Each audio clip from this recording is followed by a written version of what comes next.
na may nakarinig sa atin. Ganito, kumuha ka ng kotse, dali mo sila Lola, mauna na kayo. Sige na. Ha? Magpapaiwan ka, Miss Venus? Madami sila. Baka hindi nyo kaya. Importante, maligtas natin si Ekay tsaka si Lola. Pero paano pa, Miss Venus? Frida, hindi bagay sa'yo ang concern. Lalong umugusot yung mukha mo. Basta mag-ingat kayo, dali mo si Lola, mauna na kayo. Sige na. Sige na. Ano ka ba? Mas ganda. Iwan niyo na ako. Basta iligtas mo lang si Ekay. Oh, Lola! Lola, akakala nyo naglalaro lang tayo. Tsaka la, natin ang mga baril yung malaking baril. Alam ko. Basta iwan niyo na ako. Matanda na ako. Tsaka mabait naman ako. Kung ano man ang mangyari, siguradong pupunta ako sa langit. Basta iligtas mo na lang ako. Ayoko po kayong iwan na!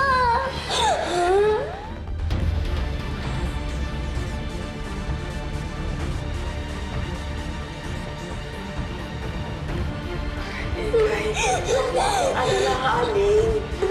Okay lang ako. Di ba tayong dalawa laging masaya?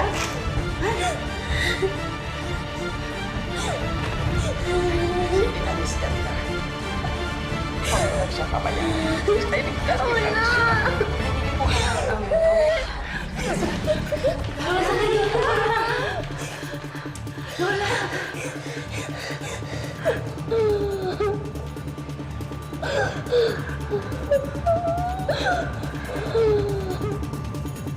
Ay! Hoy! Sino kayo? Anong ginagawa niyo sa mansion ko?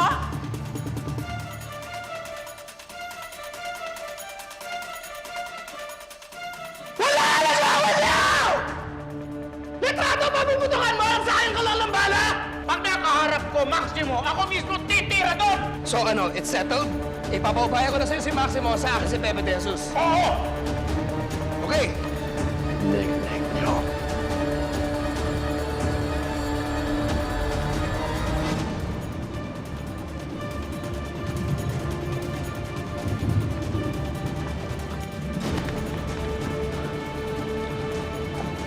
Nakapasok na sila, Tol. Sina Ekay, tol.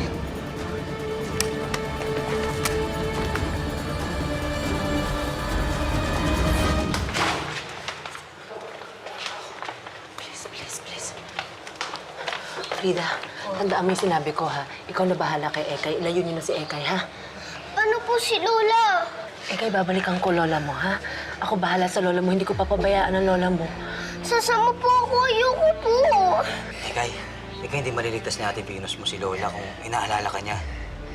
Ang mabuti pa, sumama ka na lang muna sa amin. Tapos mamaya, magkikitain ng Lola mo. Promise? Promise. Di ba, Miss Venus? Bagay pala sa inyong dalawang may anak, ha? Hindi ah! Grabe siya, ah. Ekay, tama ka na sa kanila, ha? Aalagaan ka nila, promise. Ako na bahala kay Lola. Promise ko sa'yo, ibabalik ko sa'yo ang Lola mo, ha? Sige na, please na. Sige na. Buhatin na lang. Ingat ko, Miss Venus, ha?